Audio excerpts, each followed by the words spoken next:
Hola amigos de Perlas Cristianas, estamos aquí en este encuentro mariano y bueno, estamos en un encuentro mariano porque el mes de agosto, que es cuando se graba esta entrevista, pues es un mes fundamentalmente dedicado a María. Y bueno, ¿por qué es dedicado a María? Pues porque empezamos con la Virgen de las Nieves y seguimos con la Asunción, seguimos con la Virgen Reina y vamos, y casi casi nos continuamos con más porque no y luego en septiembre no les cuento nada, la Virgen de los Dolores, el nacimiento, la Natividad de la Virgen, bueno, agosto y septiembre, 2 meses dedicados a la Virgen plenamente.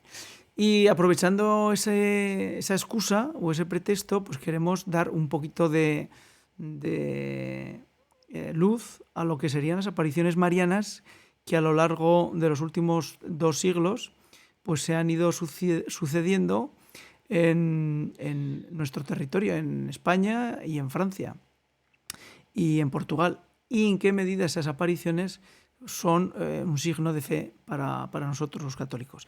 Y para eso, para comentar esa cuestión, pues tenemos a Gonzalo Mazarrasa, sacerdote, presbítero del Camino Neocatecumenal, que bueno, se ha brindado a intentar ayudarnos a nosotros los laicos conocer un poquito lo que sería el hecho de las apariciones y cómo esas apariciones pueden ayudarnos en nuestro crecimiento en la fe.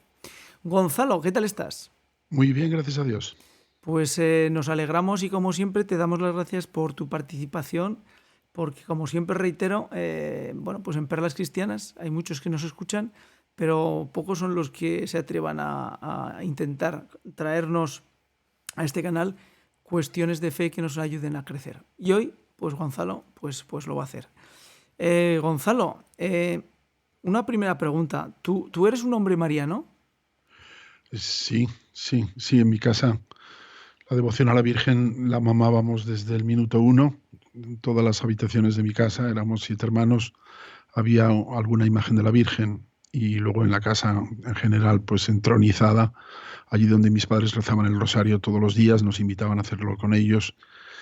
E incluso, en fin, en todas partes había Virgen. La Virgen María estaba en todas partes, en mi casa y luego en el colegio y en la parroquia, el Santuario del Corazón Inmaculado de María en Madrid, donde fui bautizado, donde celebré mi primera misa, y el colegio de Nuestra Señora del Recuerdo de los Padres Jesuitas, donde estudié 11 años, de los 6 a los 17. Uh-huh. Así que la Virgen lo ocupaba todo. Yo suelo decir que yo en realidad, en aquellos años de infancia, juventud, mi oración era siempre a la Virgen. Yo rezaba a la Virgen, yo no rezaba a Jesucristo, yo le rezaba a la Virgen. Básicamente. Hombre, Jesucristo no estaba excluido, pero mi relación era con la Virgen. Uh-huh. Me salía así. Pues bueno, pues es un contraste porque en mi caso yo podría relatar lo mismo, pero al revés. Es decir, en mi pueblo ha habido mucha devoción siempre a la Virgen por medio de la advocación de María de la Corona, de la Virgen de la Corona, pero yo crecí prácticamente como en fe, pues con mucho Jesús, mucho Evangelio, mucho Jesús de Nazaret, pero poquito de la Virgen. Y bueno, pues ha sido gracias al canal, a Perlas Cristianas, y a un colaborador que es Chiro Patitucci, que es primo mío, por parte de prima. Y bueno, pues él me ha ayudado en estos 5 años que lleva el canal a acercarme a la Virgen, porque tengo que decir que sin menospreciar y teniéndole, pues bueno, el respeto total como católico a la Virgen María, pero nunca había indagado, nunca me había aproximado a la Virgen hasta tener abierto el canal y pedirle a Chiro que nos fuera instruyendo, ¿no? Sí. Eh, ¿Se puede ser católico como yo estando un poquito apartado de la Virgen en su momento? Pues sí, sí, porque aunque San Pablo VI ya dijo, cuando publicó la Marialis Cultus, que no se podía ser cristiano sin ser mariano, Uh-huh. y bueno, pues eso es así. Pero otra cosa es cada persona cómo, cuándo y de qué forma va descubriendo a la Virgen en su vida cristiana. Eso ya es el Señor el que lo va haciendo de una manera o de otra y la vamos descubriendo. Y además, incluso a lo largo de la vida, pues hay momentos pico en los que la Virgen, bueno, si me permites decir, hace 3 días, el sábado pasado, Uh-huh. el Día de la Virgen de las Nieves, resulta que ha habido un milagro en Sí. Fátima de una chiquilla de 16 años que venía con un club del Opus Dei a la JMJ de Lisboa y estaban allí rezando el rosario con el Papa en Fátima, era primer sábado de mes, y después ella había confesado y la tenían que llevar sus compañeras a comulgar, desde hace 2 años y medio era ciega, al 95%. Ujú. Y entonces ella había pedido a sus compañeras que rezaran con ella porque habían empezado el viaje, la peregrinación, justo 9 días antes. Entonces dijo, vamos a hacer una novena a la Virgen de las Nieves, que vamos a estar en Fátima ese día, y para que me cure. Lo había dicho así. Y también su familia. Y entonces, pues, ella sentía que el Señor la movía a hacer esa petición. Y cuando vuelve de comulgar, la pobre, allí con los ojos cerrados, muy nerviosa, se echa a llorar, abre los ojos y resulta que ve completamente todo perfectamente. El altar, el sagrario, sus compañeras que hacía 2 años y medio que no las veía y las vio cambiadas. Y luego ella fue un espejo y se vio a sí misma y se vio también cambiada. Bueno, pues ha sido un milagro que la Virgen se ha hecho presente allí en la JMJ, en ese lugar, Fátima, en un primer sábado de mes y de esa forma. Pues porque la Virgen de repente en algún momento de nuestras vidas se hace presente de una forma más intensa. Entonces tú no te preocupes que la Virgen se ha ido haciendo presente en la tuya, pues al modo que ella pensaba que era el mejor para ti. Y la prueba es que cuando ya al fin la descubres como madre, pues entonces tú, lejos de oponerte a ello, al contrario, te reprochas como si hubiera sido culpa tuya que no lo hayas descubierto antes, pero no te preocupes que eso ya entra en los planes de Dios. Mm. De hecho, estoy leyendo un libro que recomiendo que se llama Los Pequeñitos de María, un libro de traducción francesa y bueno, lo recomiendo vivamente porque me estoy quedando... Es un libro sencillo, no tiene grandes pretensiones teológicas, pero sin embargo sí que tiene grandes pretensiones espirituales porque te hace caer en aspectos sobre la Virgen María pues que te maravilla, ¿no? Con lo cual lo recomiendo fervorosamente. Eh, eh, por qué las apariciones de Lourdes, de Fátima y la que todavía no está reconocida por la Iglesia como la de Garabandal? ¿Por qué María se hace presente encarnada y nos habla? Pues mira, yo, si me permites, voy a empezar un poco más para atrás Ujú. para ver una perspectiva de conjunto de lo que es los 20 siglos de iglesia que llevamos, ¿no? Vividos. Entonces, la Virgen María, desde luego, aparece en el minuto uno, ya en los Evangelios, San Juan, en fin, todo. Pero luego, cuando ya empieza la historia de la iglesia, la Virgen María ya en el siglo segundo se habla de ella como de la nueva Eva, es el título que más se le da en el siglo segundo, ¿eh? Siglo segundo, en los años ciento y pico, cuando el Evangelio se estaba desparramando por el Imperio Romano y también aquí en España. Después, poco a poco, la Iglesia empieza a dirigirse a ella, pero, como digo, fue desde el minuto uno, pero, por ejemplo, la oración más antigua que conocemos, bajo tu protección nos acogemos, sub tuum presidium, confugimus Santa Dei Genitrix, es una oración al menos del siglo IV, al menos, puede que antes, que anterior al siglo IV, pero al menos del siglo IV. Entonces la Iglesia va descubriendo a María, llega al concilio de Éfeso, 431, siglo V. María es el primer dogma mariano, es proclamada Madre de Dios, indisolublemente unida a su Hijo, porque al ser Madre de Jesucristo, que es Dios, es una persona divina, la segunda persona de la Santísima Trinidad, pues ella es madre de Jesucristo entero, en su naturaleza divina también, no solamente la humana. Así que se proclama Madre de Dios y sigue el proceso. La Iglesia va descubriendo, Jesús había dicho, no podéis cargar con todo por ahora, el Espíritu Santo se irá llevando hasta la verdad completa y va descubriendo poco a poco a esta mujer que parece que se ocultaba y cuanto más quería ocultarse, más la va poniendo en el candelero Dios nuestro Señor. Pasan los siglos, como digo, hay hitos, por ejemplo, la Virgen de Guadalupe, 1531.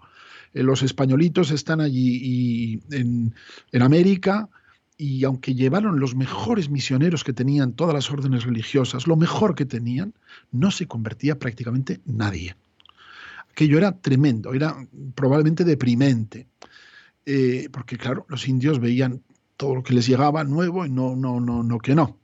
Se aparece la Virgen María a San Juan Diego en México en 1531, un 12 de diciembre, y de repente los indios empiezan a llamar a las puertas de la iglesia a cientos de miles. Se calcula que los católicos que se perdieron en la mal llamada Reforma Protestante en aquel siglo XVI en Europa, que fueron unos 8 millones que pasaron a ser protestantes, el mismo número entró en la Iglesia en la puerta americana que se acababa de abrir.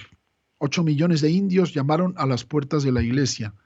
Y los españoles estaban completamente desbordados. Decían, ¿pero qué ha pasado aquí? Pues ha pasado que se había aparecido la Virgen y había dejado su imagen, que persiste hoy milagrosamente, porque debería haberse destruido, y sin embargo no. La tilma, que es una cosa vegetal que dura 40 años, pues lleva 500 años y ahí está.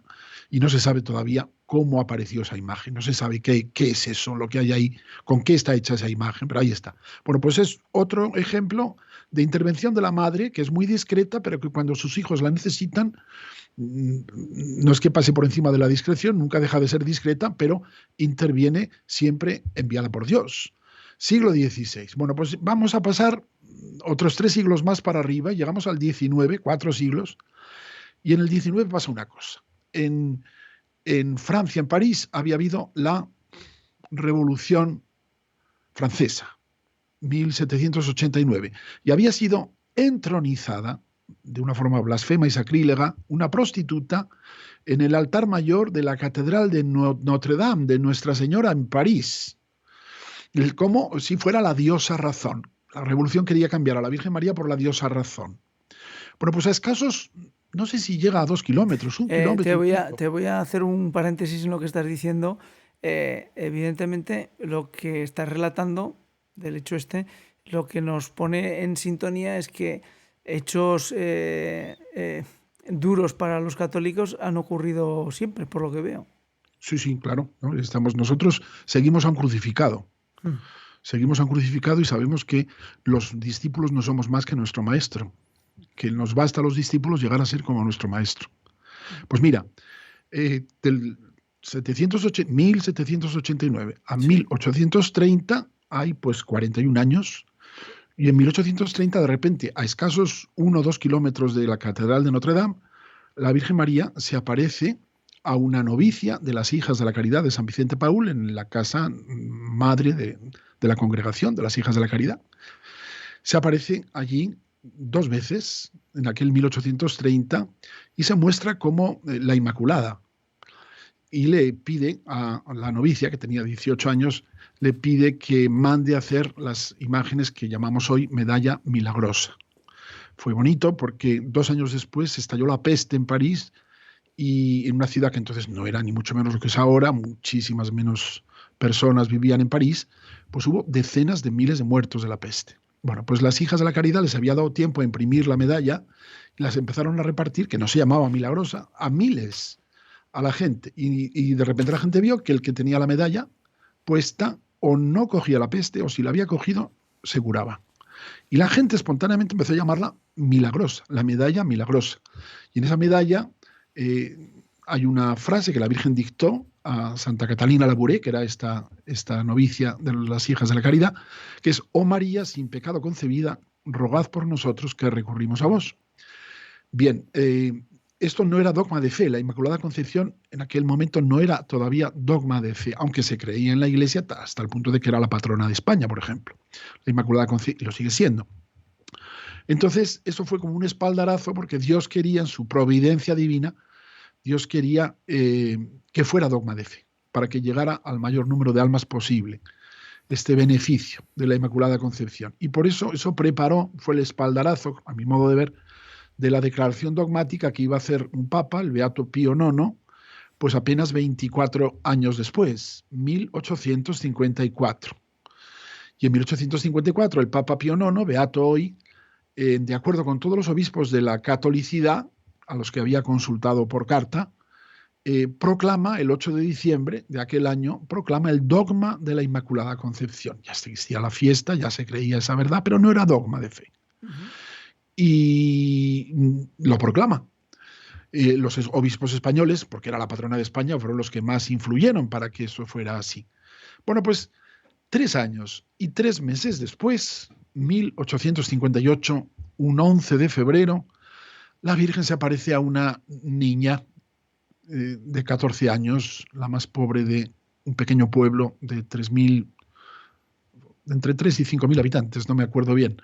Lourdes, al pie del Pirineo francés. Se le aparece. La niña es analfabeta, la niña había venido al pueblo pues para poder hacer la primera comunión. Le costaba muchísimo aprender la catequesis. En fin, era la persona, digamos, humanamente menos indicada. Si nosotros siempre elegimos pues personas muy dotadas y muy tal, pero era así, como fue, que la Virgen escogió la más pobre, además enferma de asma, la escoge. Y durante 18 apariciones, entre el 11 de febrero y el 16 de julio, se le aparece. Cada vez viene más gente. La niña jamás dice que es la Virgen María. La llama en el dialecto, que es el mismo que se habla ahora en el Valle de Arán, el aranés. Es el occitano, lo que se hablaba en el sur de Francia. La Virgen, la niña le llamaba Aqueró, aquella de allí. Aquella de allí me ha dicho, pero jamás dice es la Virgen. La niña no presupone nada. Y siempre le preguntaba que quién es usted, que la gente me dice que diga que quién es usted. Y la Virgen sonreía, pero no decía quién era. Fueron unas apariciones, digamos, al comienzo de la Cuaresma de aquel año, al comienzo de la Cuaresma, durante las 2 primeras semanas de Cuaresma. Y la Virgen enseñó a la niña a rezar, le acompañaba en el rezo del rosario. La Virgen no se podía rezar a sí misma, pero iba pasando las cuentas del rosario de la Virgen. El que tenía a la Virgen en sus manos iba pasando las cuentas según la niña iba pasando sus propias cuentas e iba rezando el Ave María. Y la acompañaba al final en el Gloria. Y después de 2 semanas de apariciones, que terminaron el 4 de marzo, pues la Virgen no había dicho quién era. De hecho, la gente despotricó contra la pobre Bernardita, que ella nunca había dicho nada, es decir, solamente decía lo que la Virgen le comunicaba. Y al cabo de esos 15 días, pues la gente esperaba otra cosa, porque la gente se hace sus expectativas, y entonces no les gustó que aquello terminara así, y la pusieron verde. Pero tú crees que entonces el pueblo esperaba que estuviera viendo Bernardita a la Virgen?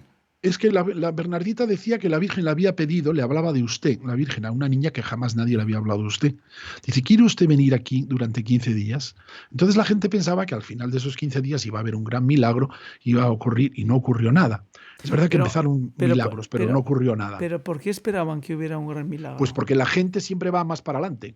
Era la gente la que decía que era la Virgen María, era la gente la que decía, pues si ha dicho 15 días, quiere decir que dentro de 15 días va a pasar algo. Y no pasó nada.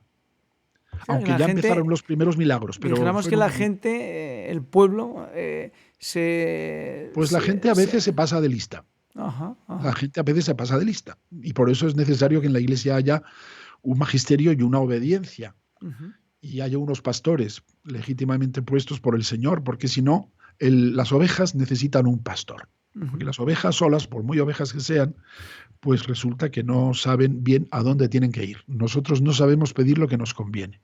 Bueno, pues en medio de esas humillaciones que la niña, por supuesto, recibió, porque la niña se consideraba la más indigna y le parecía que todo lo que le pudieran decir, pues ella lo merecía. Ella no le costaría, me imagino, le haría sufrir, pero la Virgen, o mejor dicho, Santa Bernardita, su virus no se quejaba de nada. Vivía con sus padres en el cachot, que era el antiguo calabozo, donde los españoles que venían a trabajar en temporada ahí a Francia dormían, y al final ya no valía ni para ellos. Entonces se lo dieron a ellos porque ya no tenían nada, les habían echado de su casa, y entonces pues allí vivían toda la familia, pero era una familia muy unida, un matrimonio de amor, y eran pobres, vamos, rayando la miseria, pero estaban muy unidos. Y ahí a la hija de ese matrimonio es a la que la Virgen se le aparece. Pasan otras 3 semanas y llega el 25 de marzo. La Virgen ya no le había dicho nada a la niña y en esas 3 semanas no se le apareció. Pero la niña tenía unas llamadas interiores que cuando sentía la llamada interior dejaba lo que estaba haciendo. Que el 25 de marzo es, ¿qué festividad de la Virgen es? La encarnación o la anunciación del ángel a María. La encarnación, por supuesto la niña no lo sabía. Y el 25 de marzo, cuando ya la gente había dejado de creer... Entonces ya era la Anunciación, la festividad de la Anunciación. Sí, no, eso es de muy antiguo. Eso es de muy antiguo. 9 meses antes de la Navidad. Y entonces, pues, la niña de repente siente otra vez la llamada. Era la 16ª aparición, digamos. siente la llamada, deja lo que está haciendo, sale corriendo, como la gente ya no creía, habían pasado 3 semanas en blanco, ya no creían, pues siente la llamada y se va con sus zuecos cruzando el pueblo a la gruta, que la gruta también era una gruta orientada al norte, donde nunca da el sol, era el basurero municipal, donde echaban toda la basura del pueblo y donde iban los cerdos a ozar. Además era un lugar de mala fama porque iban las parejas a hacer lo que no debían. O sea, el lugar menos indicado para que se aparezca la Inmaculada Concepción, según nuestro modo de pensar. Sí, sí. Y entonces, pues la niña va, 2 o 3 mujeres la ven y la siguen, que siempre hay algún testigo, y la niña, pues otra vez, aparece Aqueró, la niña pues hace lo que la Virgen le dice, pero siempre al final le decía, por favor, si no le importa, dígame quién es usted, porque la gente me pregunta quién es usted. Y aquella vez la Virgen sonríe, pero abre las manos, como en la medalla milagrosa, abre las manos, la niña ve un rayo de luz que viene del cielo hasta su seno, es el día de la Encarnación, y luego después ese rayo de luz baja hasta nosotros. Y la Virgen dice, en patuá, en dialecto, dice que significa yo, soy, era, que es la, Inmaculada Concepción. Que soy, era, Inmaculada Concepción.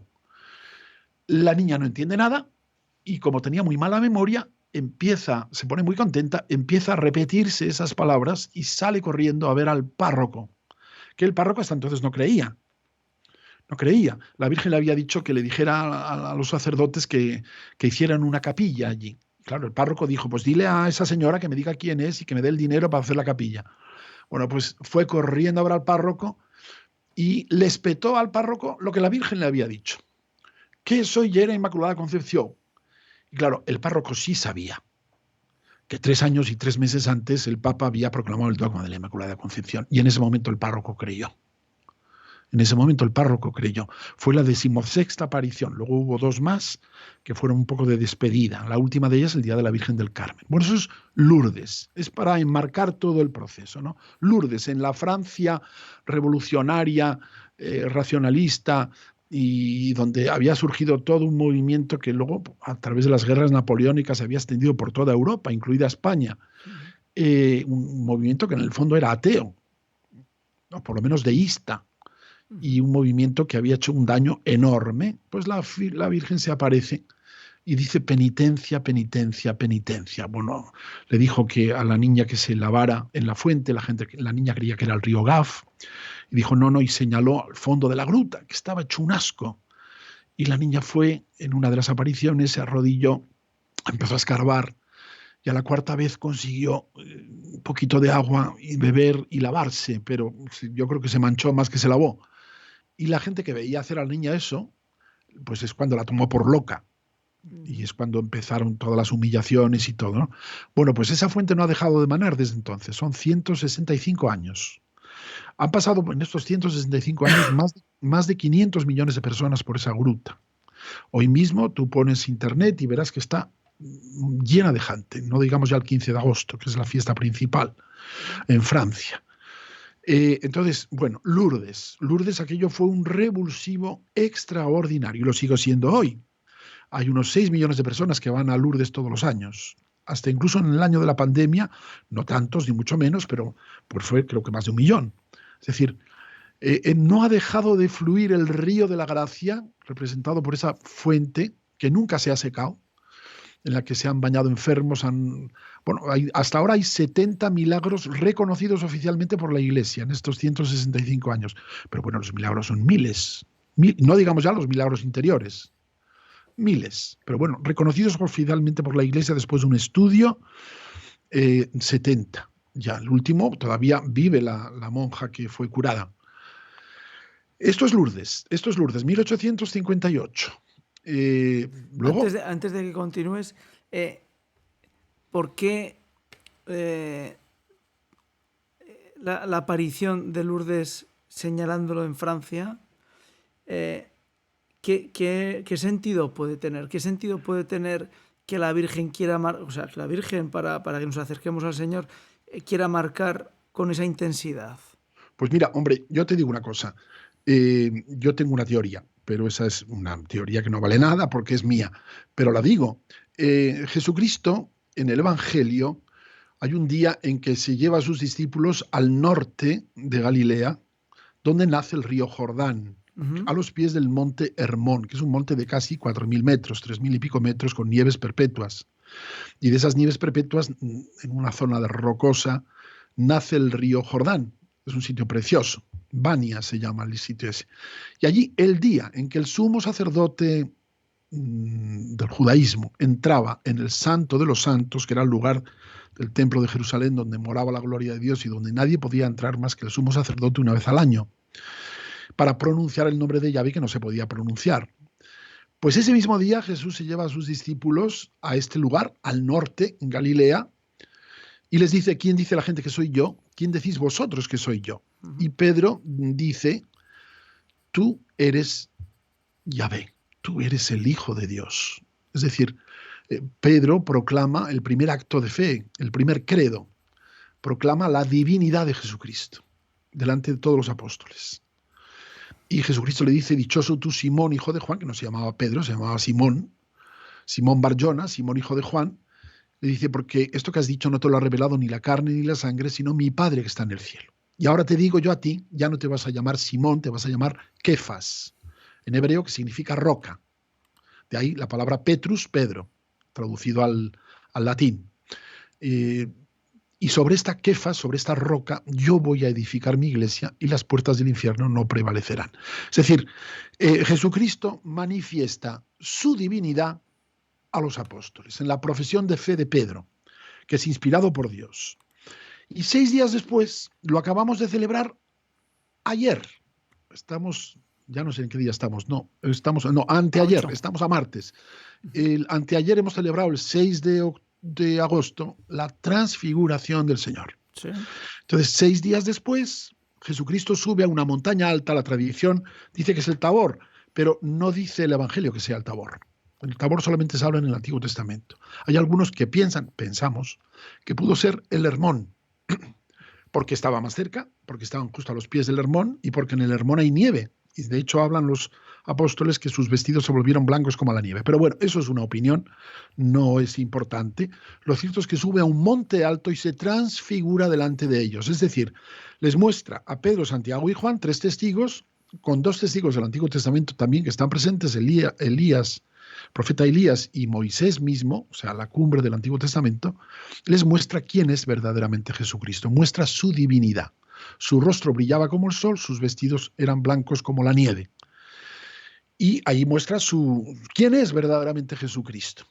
Bueno, pues análogamente, porque la Virgen María de alguna manera, no digo repite, pero es que es difícil explicar esto.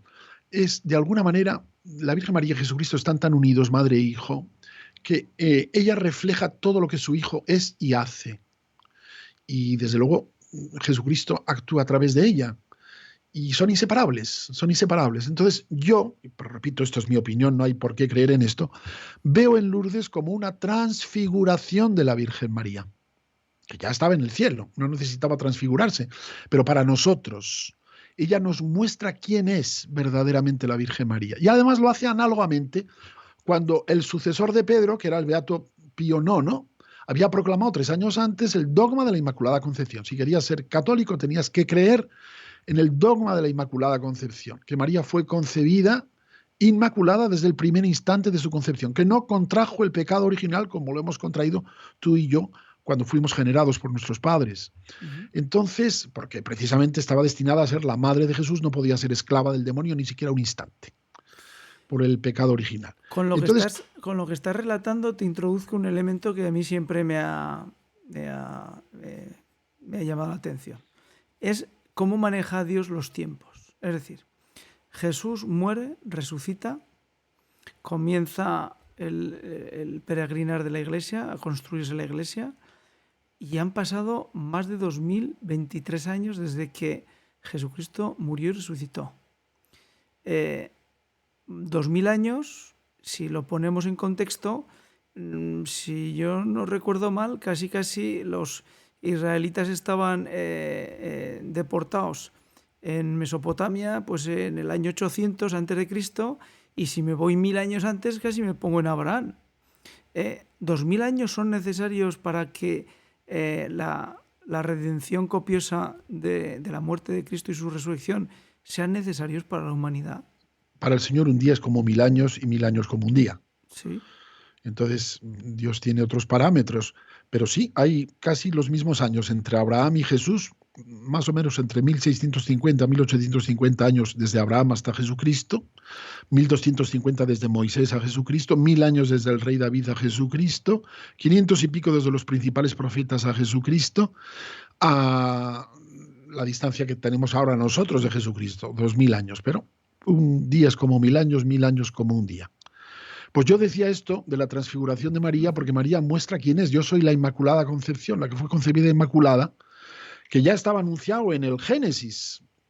Con la caída del pecado original ya Dios anuncia que va a hacer una redención. Es el protoevangelio. Cuando el pecado original, el capítulo 3 del Génesis, anuncia que va a haber una redención y que va a haber otra mujer ahí. Que donde Satanás ha vencido a la raza humana engañando a una mujer, a Eva, Satanás va a ser vencido por otra mujer. Dios ha establecido, Dios es amor, ha establecido una única enemistad, pero esa enemistad es para siempre, para toda la eternidad. Es la enemistad entre la mujer, que es María, y la serpiente, que es Satanás. Y eso está en el Apocalipsis, el dragón rojo que lucha contra la mujer. Y Dios lo ha hecho así. Quiere humillar a la serpiente que humilló a la raza humana engañando a una mujer. Quiere humillarle ahora por medio de otra mujer. Por eso cuando la Virgen en Lourdes dice yo soy la Inmaculada Concepción, San Maximiliano Kolbe, franciscano conventual, la fiesta es el 14 de agosto, porque murió ese día en el campo de concentración de Auschwitz, ofreciendo su vida por un judío al que no conocía, padre de familia. 10 tenían que morir de hambre y sed, porque uno se había escapado, y cada vez que escapaba un preso, metían a 10 en castigo en el búnker del hambre y morían de hambre y de sed. Y entonces cuando vio que uno de ellos, judío, dice, ¿qué va a ser de mi mujer y de mis hijos? Pues él se ofreció al jefe del campo y le dijo que quería morir por aquel que tenía mujer e hijos. Y el jefe del campo le obedeció, que lo normal es que le hubiera pegado un tiro, le hubiera dejado seco. Pero le obedeció y permitió el cambio. De hecho, el judío aquel ha muerto no hace muchos años, hará unos 20 años, ha estado toda su vida dando testimonio de esto. Bueno, pues San Maximiliano Kolbe, antes de ir al Japón a fundar el Jardín de la Inmaculada en Japón, en Nagasaki, pasó por Lourdes. Y él, que era doctor en filosofía y teología, decía, ¿por qué ha dicho la Virgen? ¿Por qué has dicho? Porque él le hablaba de tú. ¿Por qué has dicho yo soy la Inmaculada Concepción? ¿Por qué la Inmaculada Concepción? Entonces él, yo no sé polaco, pero él decía, solamente hay una Inmaculada Concepción, en polaco lo decía, que es el Espíritu Santo. Porque el Espíritu Santo procede por emanación del Padre y del Hijo. Es decir, el Padre y el Hijo se aman eternamente y el amor que se tiene en el Padre y el Hijo, mutuo, es una persona divina, es el Espíritu Santo. Entonces él lo llama una concepción inmaculada eterna. Es decir, Dios, el Espíritu Santo es Dios, es la tercera persona de la Santísima Trinidad. Entonces le llamó la atención a San Maximiliano Kolbe que la Virgen María se llamara así. No dijo la Virgen en Lourdes, yo soy aquella mujer que fue concebida inmaculada desde el primer instante de su concepción, que era un poco el enunciado del dogma de Pío IX. No, lo que dice es, yo soy la Inmaculada Concepción, con artículo determinado. Y eso le llama la atención a San Maximiliano Kolbe. Y dice, vamos a ver, si solamente el Espíritu Santo es la Inmaculada Concepción eterna y María es una mujer que ha nacido de su padre y de su madre como nosotros, solo que sin pecado original. Entonces, ¿qué dice? Pues él llega a decir algo que nadie había dicho antes, que hay que decirlo con cuidado porque se puede entender mal, pero hay que entenderlo bien. Dice que la Virgen María es como si fuera una encarnación del Espíritu Santo. Como si fuera una encarnación del Espíritu Santo. No dice que es la encarnación del Espíritu Santo, eso sería herético, porque entonces la Virgen María sería Dios. La Virgen María no es Dios, es una mujer de nuestra raza, es una persona humana con su naturaleza humana. Y el Espíritu Santo es una persona divina con su naturaleza divina. Pero estas dos personas, humana una, divina la otra, están unidas de tal manera que San Maximiliano se atreve a decir que es como si fuera María una encarnación del Espíritu Santo, porque el Espíritu Santo habita en ella en plenitud. María jamás ha puesto triste al Espíritu Santo, jamás se ha puesto ni siquiera levemente a la acción del Espíritu Santo en ella. Y por eso el Espíritu Santo ha podido realizar en ella la encarnación del Verbo. No tengo tiempo de explicarlo más, pero es para dar una visión de conjunto. La Virgen María hace 165 años dice quién es. No es que no supiéramos ya quién era la Madre de Dios y todo eso. Había ya varios dogmas, pero profundiza. Ha llegado el momento de profundizar, porque estamos en unos tiempos especiales. Nunca en la historia de la Iglesia ha habido tantas manifestaciones de la Virgen María. Cuidado, no todas han sido verdaderas, ni aprobadas por la Iglesia, porque el demonio trata de meterse en medio y de enfangarlo todo. Pero ha habido una cantidad de manifestaciones de la Virgen aprobadas por la Iglesia como nunca ha existido en los 18 siglos anteriores de la Iglesia. Es decir, los últimos 200 años, desde la Milagrosa en París, en 1830, desde 1830 hasta hoy, la Virgen María parece que está haciendo unos esfuerzos extraordinarios que nunca antes había hecho. Y esto es una cosa que hay que meditar. Vamos con Fátima.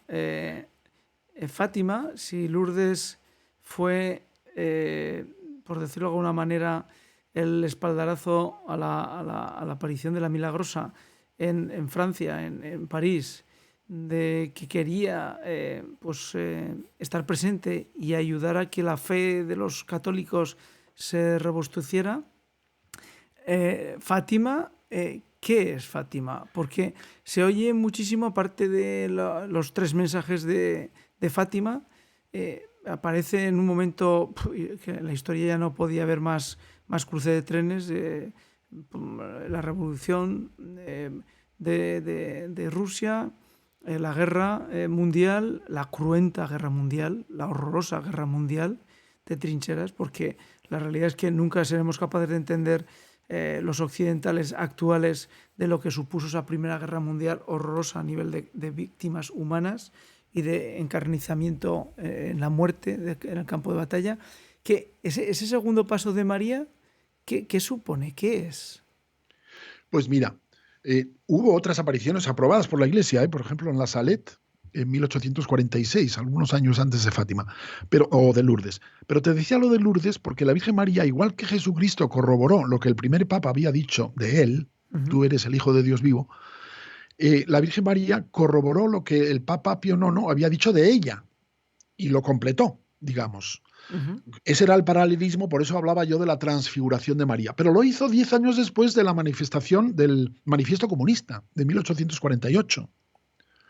O sea, verdaderamente era un siglo en el que yo suelo decir, en el siglo XIII, la filosofía, Santo Tomás de Aquino, dominico por cierto, San Buenaventura, había llegado a un culmen, pero en el siglo XIV empezó una degradación, el nominalismo. No tengo tiempo de explicarlo, pero empezó todo a venirse para abajo.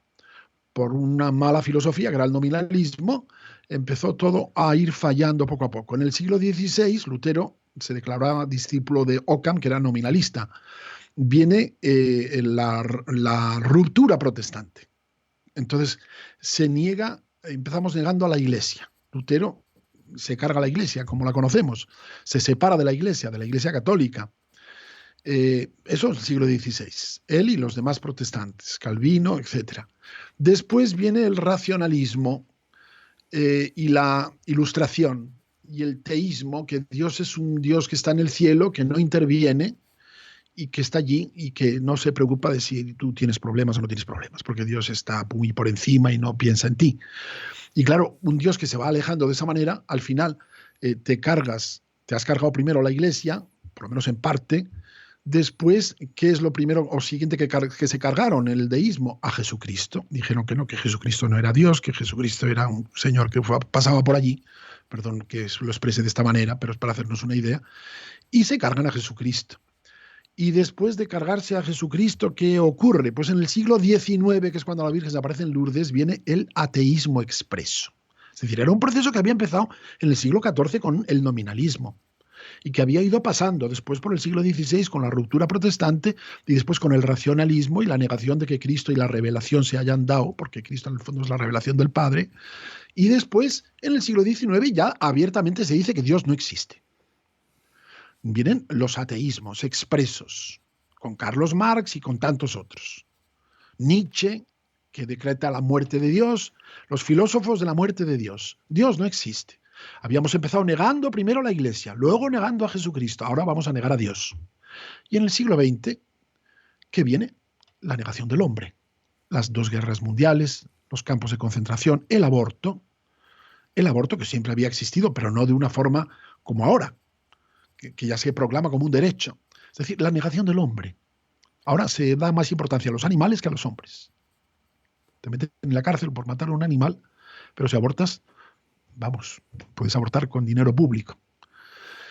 Entonces, todo esto es el sentido y por eso la Virgen aparece. Y entonces en Fátima, ¿qué ocurre? Pues en Fátima el comunismo como tal no era conocido, solamente de unos pocos. Era una escisión del socialismo, pero en el fondo es una rama del mismo árbol, y entonces no era conocido, no era conocido.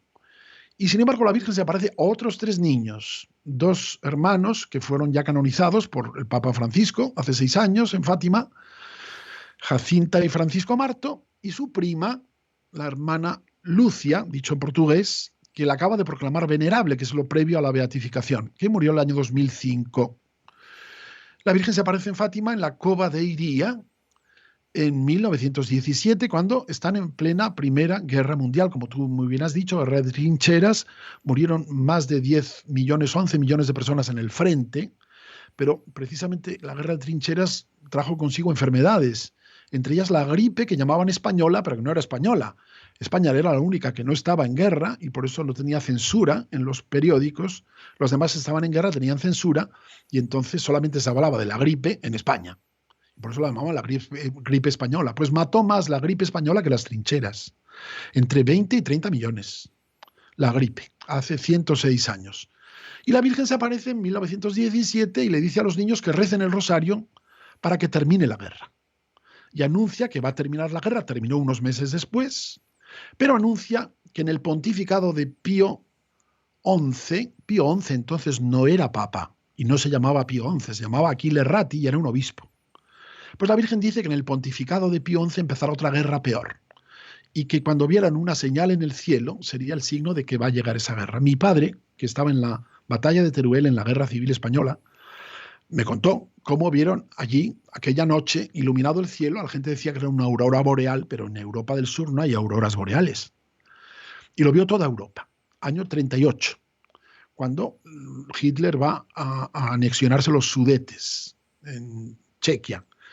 Bueno, pues empieza la Segunda Guerra Mundial profetizada por la Virgen en 1917, que iba a ser una guerra peor, entre 50 y 60 millones de muertos directos de la guerra y todo lo que vino después. Y sobre todo anuncia que el comunismo va a extender sus errores por el mundo, promoviendo guerras y persecuciones contra la Iglesia. El Santo Padre tendrá mucho que sufrir. Y pide la consagración hecha por el Santo Padre, unido a los obispos, de Rusia a su corazón inmaculado, precisamente para que se revierta esta situación. El comunismo, efectivamente, Fátima son 6 apariciones del 13 de mayo al 13 de octubre, que hay 153 días que eran los 153 Ave Marías del Rosario. Y el 13 de octubre dice quién es, porque tampoco había dicho a los niños quién era. Dice, yo soy la Señora del Rosario. Yo soy la Señora del Rosario. La fiesta del Rosario se había establecido el 7 de octubre como recuerdo de la victoria en Lepanto, cuando Turquía amenazaba toda Europa cristiana. Y inopinadamente, con una escuadra mucho menor, fue derrotada en Lepanto. Y eso impidió que fuera Europa musulmana.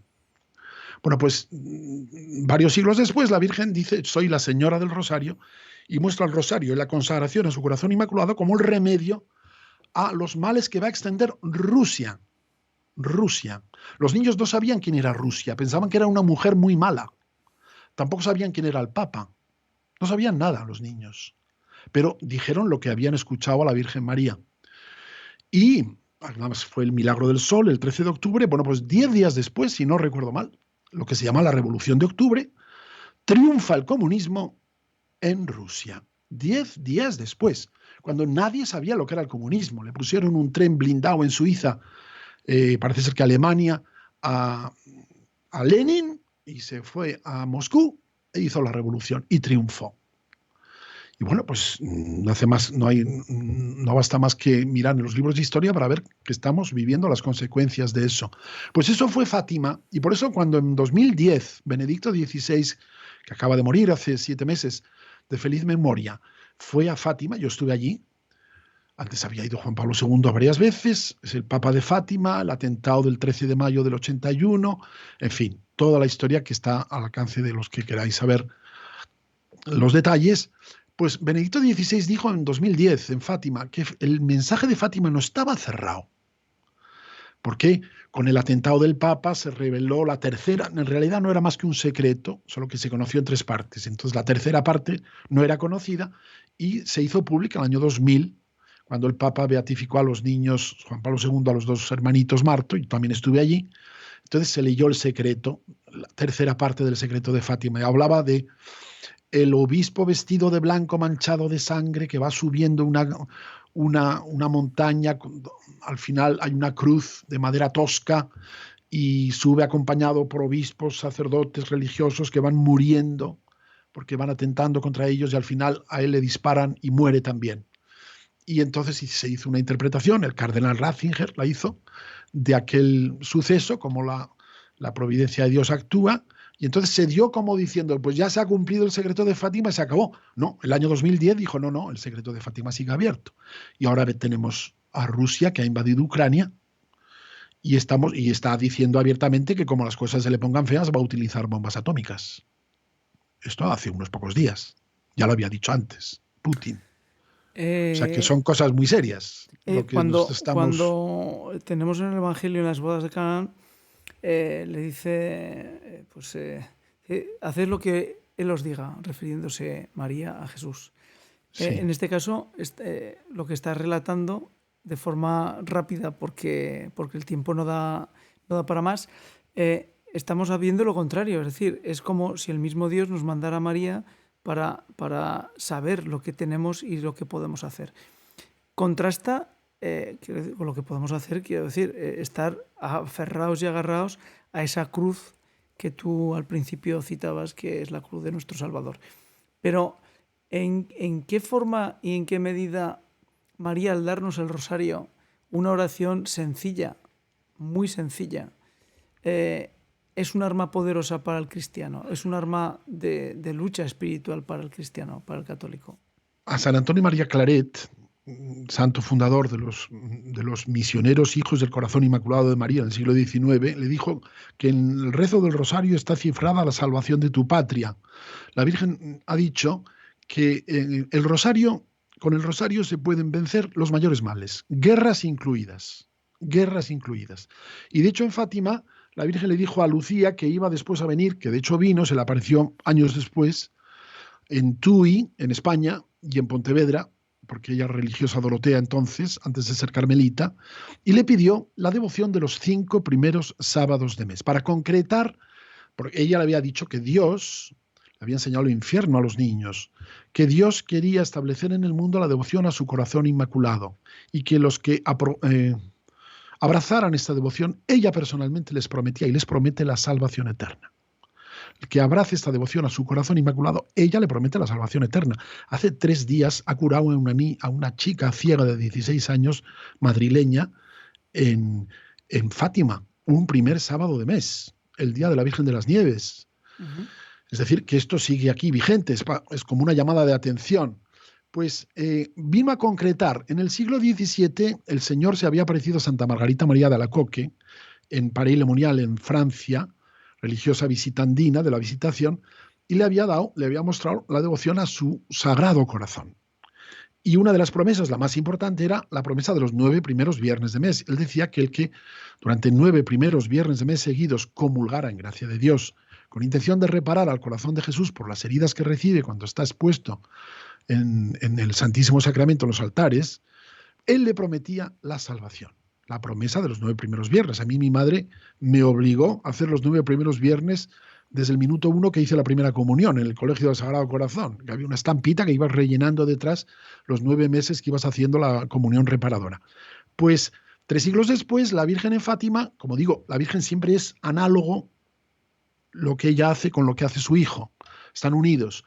Dice Dios, no yo, Dios quiere establecer en el mundo la devoción a mi corazón inmaculada. Pero ella añade la promesa, dice, los que durante 5 primeros sábados de mes seguidos eh, confiesen, comulguen, recen el rosario y le hagan compañía meditando durante 15 minutos en los misterios del rosario, y con intención de reparar a su corazón inmaculado herido por nuestros pecados, ella le promete la salvación eterna.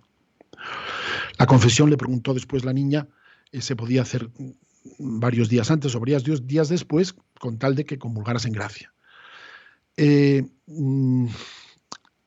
Esta promesa incluso le preguntaron después a Lucía, bueno, y cuando ya la has hecho una vez, ¿qué pasa? Pues dice, seguid haciéndola, solo que aplicándola a otras personas, a tus familiares, a quien tú quieras, a tus vivos, a tus difuntos.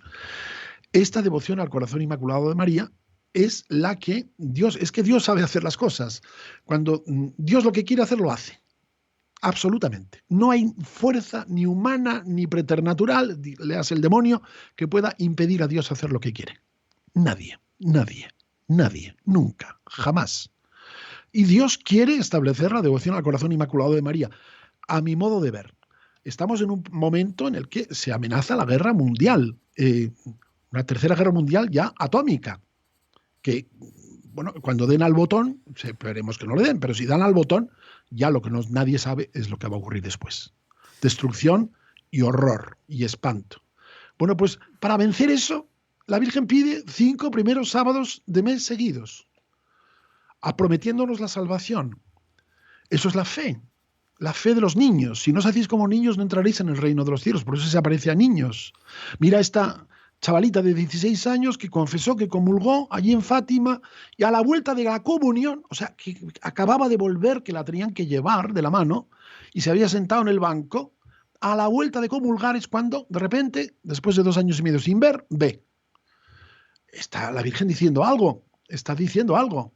Entonces, la confesión, la comunión, el rezo del rosario y los 15 minutos de meditación en los misterios del rosario, haciendo compañía a la Virgen, con intención de reparar a su corazón inmaculado, es el medio que nosotros desde el cielo recibimos para oponernos al horror de la guerra que está esparcida por el mundo entero. Bueno, Gonzalo. La Virgen, termino diciendo, la Virgen le preguntaron, ¿y por qué 5? ¿Por qué 5 primeros sábados? Y no 7, los 7 dolores de la Virgen. Y explicó que había 5 tipos de pecados con los que ella era ofendida. Ella era ofendida. Los que niegan sus dogmas. El primer dogma, la maternidad divina, Éfeso. Los que niegan su virginidad perpetua, que es virgen antes del parto, en el parto y perpetuamente después del parto. Los que niegan su inmaculada concepción, que fue el tercer dogma establecido por la Iglesia en el siglo XIX. Y después, los que enseñan a los niños a ignorar o incluso a despreciar a una madre tan buena. Ahora se está enseñando a nuestros niños desde el colegio y además con la ley del Estado se les está enseñando aberraciones. Bueno, pues la Virgen ya sufría viendo que íbamos a enseñar a nuestros niños a ignorar e incluso a despreciar a una madre tan buena, y eso le dolía en el alma a la Virgen María. Y por último, los que profanan sus sagradas imágenes. Y desgraciadamente, de cuando en cuando uno escucha o ve que ha sido profanada una imagen de la Virgen. Y esto es el odio satánico, el odio de Satán por la mujer vestida de sol. Entonces, este es el mensaje de Fátima que tenemos ahora que vivir para detener esta espiral del mal. Termino. Antes de cerrar, porque estamos ya normalmente en Perlas Cristianas intentamos hacer contenidos que sean de menos de media hora, pero evidentemente, ya disculparán, pero hay temas que son imposibles de resumir. De resumir, eso es, de resumir. No querría terminar sin que nos citaras Medjugorje y Garabandal. Garabandal no está aprobado por la Iglesia, pero sin embargo, bueno, yo te cuento que conocí Garabandal, que yo no lo conocía, en Irlanda viviendo. Y bueno, pues si alguna vez alguien ha estado en Irlanda, sabrán que la gente pues normalmente habla un inglés que casi es farfuller, ¿no? Y me citaban, tú conocerás, en la iglesia, en la parroquia me decían, tú conocerás, y me decían algo así como Bombal, y yo decía, pues no conozco en España nada que sea Bombal. Y bueno, pues al final ya tanto me preguntaban por el Bombal que dije, bueno, escríbemelo, ¿qué es eso de qué me dices? Y me escribió Garabandal. Yo no sabía ni dónde estaba Garabandal, ni idea. Tuve que buscar en Google Maps y me apareció que estaba cerca de Santander y que en las montañas. Bueno, me quedé atónito de que me tuviera que enterar de que existía un sitio que se llamaba Garabandal y que había habido unas apariciones en los años 60, en el 63. Yo nací en el 62, en el que, bueno, pues hay unas niñas habían recibido pues una serie de, de apariciones. ¿Qué es Garabandal? Tú que te veo experto en lo que es la Virgen María. Pues mira, precisamente Lucía había dicho que el secreto de Fátima, la tercera parte del secreto, eh, a partir del año 60 se iba a entender mejor. Bueno, pues no sé si tendrá relación, pero de 1961 a 1965, 4 niñas de un pueblo de la montaña de Santander que se llamaba entonces Cantabria, eh, ya cerca, muy cerca ya de la frontera con Asturias, digamos a 80 kilómetros a vuelo de pájaro desde Covadonga, o sea, cerca de Covadonga. Pues ahí al pie de la Peña Sagra, la Peña Sagrada, 2000 metros, 2040 y tantos, se aparece la Virgen a 4 niñas de 11 y 12 años. 1961. Primero se aparece el Arcángel San Miguel, 18 de junio. Y como siempre, los ángeles preparan la aparición a la Virgen. Y luego el 2 de julio, que en aquel tiempo antes del Vaticano II era la fiesta de la visitación de María a su prima Santa Isabel. El Evangelio de San Lucas dice, subió con prisas a la montaña. El Papa ahora, este fin de semana, ha llamado a la Virgen María Apresurada. María apresurada, María, porque el lema era esto de subió con prisas. La María fue con prisas a llevar a su pariente Isabel a Jesucristo, ¿no? Bueno, pues se aparece el 2 de julio, la primera vez de un total de más de 2000 apariciones en 5 años, del 61 al 65, a estas 4 niñas. Era un pueblo, y es, pero que en aquel tiempo no tenía ni carretera. Había que subir andando o en carro o en todoterreno, por una pista, pero no había ni carretera. Era un pueblo levítico, se tocaba el toque de ánimas cada tarde, una feligresa pasaba tocando la campana y todo el mundo en sus casas rezaba por los difuntos, se rezaba el rosario en todas las casas. Era un pueblo levítico, digamos incontaminado. Era un sitio donde no había llegado la contaminación del mundo moderno, de la televisión, de todo lo que tenemos ahora, ¿no? La minifalda. Todo. Sí. Aquello era un lugar verdaderamente especial, San Sebastián de Garabandal. Yo nací en Madrid, pero mi padre era de Santander y pasábamos los 3 meses de verano en Santander, en un pueblo donde están enterrados ahora los Carreros de Huelna. Y fue una hermana de mi padre, una mujer santa, soltera, la que me empezó a mí a hablar de Garabandal, cuando yo era un chaval. No era ni seminarista ni nada, era un chaval. En los veranos aquellos me hablaba de Garabandal. Y bueno, pues se aparece la Virgen allí en Garabandal y da 2 mensajes. Sí, a ver si no me equivoco con las fechas. El primero fue el 18 de octubre de aquel año 61, de aquel primer año, en la que la Virgen llamaba a conversión, diciendo que había que hacer muchos sacrificios, que había que ir a visitar el Santísimo, que había que rezar, como diciendo, vamos mal. Dice, la copa se está llenando. La copa se está llenando. Bueno, se recibió aquel mensaje y siguieron las apariciones. Como digo, eran apariciones cotidianas, bueno, o casi cotidianas. Las niñas sentían la misma llamada como Santa Bernardita, dejaban lo que estaban haciendo y había multitud de hechos milagrosos. Por ejemplo, las niñas subían detrás de la Virgen por unas pistas empinadas, unas camberas allí de rocas que no se podían dar. Pues las niñas subían como si flotaran. Los mozos del pueblo no eran capaces de seguirlas. Y cuando llegaban a los pinos, donde se aparecía muchas veces la Virgen, estaban todos asfixiados y las niñas habían llegado antes y no tenían ningún problema para respirar. No se les había alterado ni el pulso ni la respiración. Y luego, lo que era mayor todavía, bajaban en éxtasis de espaldas por un sitio que Ahora, a la luz del día, es muy difícil bajar. Es muy difícil bajar porque te caes, es muy empinado. Pues ellas bajaban de espaldas. Jamás se cayeron, jamás tropezaron, jamás. En fin, y muchas más cosas. Hieroignosis, conocimiento, por ejemplo, de personas o de cosas consagradas. Sacerdotes que subían de incógnito, vestidos de seglares. La Virgen les decía, es un sacerdote. Y tantas otras cosas que no hay tiempo que decir, pero después de toda esa serie de apariciones, en 1965, el 18 de junio, que era justo pues 5 años después de la primera aparición del ángel San Miguel, el 18 de junio del 61, pues el 18 de junio del 65, si no me equivoco con las fechas, que a veces me bailan, la Virgen da un segundo mensaje, pero ya le da tanta pena dar este mensaje que dice que lo va a dar por boca del arcángel San Miguel, porque a ella le da tanta pena que no lo quiere dar ella en persona.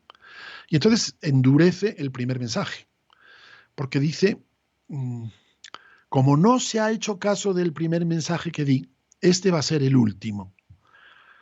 A la Eucaristía se le da cada vez menos importancia. Si antes el cáliz se estaba llenando, ahora está rebosando. Y luego añade, que es quizá lo que más ha escandalizado, muchos sacerdotes, obispos y cardenales van por el camino de la perdición y con ellos llevan a muchas más almas. La Virgen dice, no quiero vuestra perdición, quiero vuestra salvación, tenemos que cambiar, tenemos que cambiar. Pero el mensaje decía eso. Y eso creo que fue lo determinante para que la jerarquía de la Iglesia, el obispo local, que hubo varios obispos muy seguidos en muy pocos años, pues se tentara la ropa. Es mi interpretación también, no es un dogma de fe. Porque claro, era un mensaje muy fuerte en la España, digamos, del así llamado nacionalcatolicismo, cuando las iglesias estaban llenas, cuando parecía que estaba todo, vamos, que la iglesia nunca había estado mejor. Sin embargo, la crisis que venía ya de antiguo, la misma crisis que la Virgen de Lourdes o la Virgen en Fátima había denunciado, vamos a decir así, pues estaba aflorando, aunque todavía parecía al común de los fieles que no era así. Y sin embargo, la Virgen sabía que sí era así. Y claro, todas las profecías como la de Fátima, el comunismo, que cuando lo dijo apenas había comunistas y luego se ha visto que todo esto era verdad, que se cumplió la profecía, pues 60 años después de Garabandal hemos de preguntarnos si no era cierto lo que la Virgen dijo el 18 de junio de 1965. Lo que la iglesia local, el obispo local hace cuando hay una manifestación, una aparición de la Virgen hay 3 dictámenes. Suele hacer una comisión que se hizo, hay 3 dictámenes posibles. Consta la sobrenaturalidad, esa es la aprobación. Consta que Dios se ha manifestado en esta aparición. Consta la no sobrenaturalidad, es la negación, la prohibición. La iglesia dice, el obispo dice, es una aparición falsa. Y luego hay una declaración intermedia. No consta la sobrenaturalidad. No consta la sobrenaturalidad. Hoy diríamos, traducido al lenguaje de hoy, stand-by. Stand-by. La Iglesia no le consta que sea sobrenatural. No le consta. Entonces, parece que 2 obispos que dijeron no consta la sobrenaturalidad. Luego hubo otro obispo que dijo, años 60, consta la no sobrenaturalidad. Prohibió Garabandal. Después, un sacerdote, o mejor dicho, el obispo de los años 70-80, que había sido sacerdote en la comisión primera, años después estableció otra comisión e incluso llevó el asunto a Roma. Y la Congregación de la Fe, presidida por el cardenal Ratzinger, consideró oportuno que siguiera la cuestión, digamos, en manos del obispo local, que no iba a pronunciarse la Congregación de la Fe, que es el escalón siguiente. Y entonces mantuvo o volvió a lo que habían dicho los primeros 2 obispos, que era no consta la sobrenaturalidad. Es decir, pasó del consta la no sobrenaturalidad, pasó al no consta, o volvió al no consta la sobrenaturalidad, que es en lo que estamos ahora. Es decir, stand-by. Stand-by. De hecho, había una prohibición expresa para que religiosos y sacerdotes subieran a Garabandal sin permiso. Yo había subido de seminarista que es cuando yo conocí Garabandal. En los veranos aquellos, pues subía andando. Una vez me fui desde Covadonga, me crucé los picos de Europa solo, que fue una cosa que ahora no lo haría, desde luego, pero he ido, subí a los veranos a Garabandal. Pero en cuanto me ordené diácono, que ya era sacerdote en primer grado, dejé de subir. Obedecí, dejé de subir. Pues me duró 1 año y medio, porque 1 año y medio después el obispo Juan Antonio del Val levantó la prohibición. Levantó la prohibición en los años 80. Y entonces lo dejó como está ahora. No consta la sobrenaturalidad. Tú puedes creer o no creer en Garabandal, porque a la Iglesia no le consta que sea sobrenatural, pero tampoco le consta lo contrario. Y esto es Garabandal a día de hoy. Introducimos Medjugorje. Pero déjame terminar con Sí. en Garabandal la Virgen anunció 3 cosas. 3 cosas. Un aviso, un milagro y un castigo. Un aviso, un milagro y un castigo. Entonces la Virgen dijo que Dios iba a dar un aviso a la humanidad. Y ese aviso sería interior, sería como una especie de juicio previo que experimentarían todos los habitantes de la tierra, fueran o no fueran cristianos. Será como una especie de juicio. Veremos cómo están nuestras almas delante de Dios. Veremos pues, nuestros pecados, la situación de nuestras almas, como lo veremos el día que nos muramos y nos encontremos ante Jesucristo. Un juicio previo, el aviso. Le dijeron, ¿pero va a morir alguien? Dice, como tal el aviso, dijeron las niñas, como no sea de susto, no, la Virgen no nos ha dicho que vaya a morir nadie. Es un aviso, una preparación, una purificación. Después el milagro. Conchita es la única que sabe de las 4 niñas, una de las niñas ya ha muerto. Conchita es la única que sabe de las 4 niñas la fecha del milagro y tiene una misión, que es darlo a conocer 8 días antes. 8 días antes tiene que dar a conocer la fecha del milagro. Por eso, tú decías, en Irlanda, en el mundo anglosajón es mucho más conocido Garabandal que en España. Mucho más conocido. En Estados Unidos, en Australia, que yo estoy en Australia, es mucho más conocido Garabandal que aquí. Entonces, 8 días antes, Conchita dirá la fecha del milagro. El milagro será un jueves. Garabandal está siempre en torno a la Eucaristía. Y dio incluso detalles entre los meses de marzo y de mayo, entre los días 8 y 18 del mes que fuera. O sea, o marzo, o abril, o mayo, entre el 8 y el 18. Pero no sabemos el año. Entonces, Conchita anunciará 8 días antes la fecha del milagro, que será la fiesta de un mártir eucarístico, un mártir de la Eucaristía. Después, el milagro lo verán todos los que estén en Garabandal y en el valle de Garabandal, que es enorme. Igual que el milagro del sol de Fátima lo vieron 70.000 personas, incluso personas que estaban a varios kilómetros de Fátima. Pues el milagro lo verán todos los que estén en Garabandal o en el valle de Garabandal. Y la Virgen dijo, los enfermos sanarán, los pecadores se convertirán. Y dijeron, ¿pero todos los enfermos sanarán? No, no nos han dicho todos, ha dicho los enfermos sanarán. ¿Y todos los pecadores se convertirán? No, ha dicho los pecadores se convertirán. Y quedará una señal en los pinos, que en sí misma será un milagro, que podrá ser fotografiado o filmada, pero que no se podrá tocar. Y que será permanente, allí en los pinos. El milagro. Entonces, después del aviso y después del milagro, la reacción de la humanidad y de la Iglesia a estas gracias extraordinarias, si nos convertimos, el castigo anunciado es condicionado a nuestra conversión. Si nos convertimos, no será necesario el castigo. Si no nos convertimos, sí. Entonces el castigo será proporcional a el grado de conversión que hayamos aceptado o recibir de parte de Dios a través de estas gracias extraordinarias. Y esto es importante decirlo porque es la finalidad al final del misterio de Garabandal. Fíjate que en Fátima la Virgen dijo, por fin mi corazón inmaculado triunfará y será concedido al mundo un tiempo de paz. Por fin mi corazón inmaculado triunfará. Por eso muchos relacionan Garabandal con Fátima. Porque, digamos, previo a este triunfo del corazón inmaculado, porque la Virgen, creo, es mi opinión, quiere preparar la segunda venida de Cristo, preparando a la Iglesia y a la humanidad para que Cristo no se tenga que quejar como se quejó en su vida pública. Cuando venga el Hijo del Hombre, ¿encontrará fe en la tierra? La Virgen María quiere preparar a la Iglesia y a la humanidad para la venida de Cristo. Por fin mi corazón inmaculado triunfará y será concedido un tiempo de paz. Pues esta es la relación entre Garabandal, Fátima, Lourdes, tal y como buenamente he podido explicarla.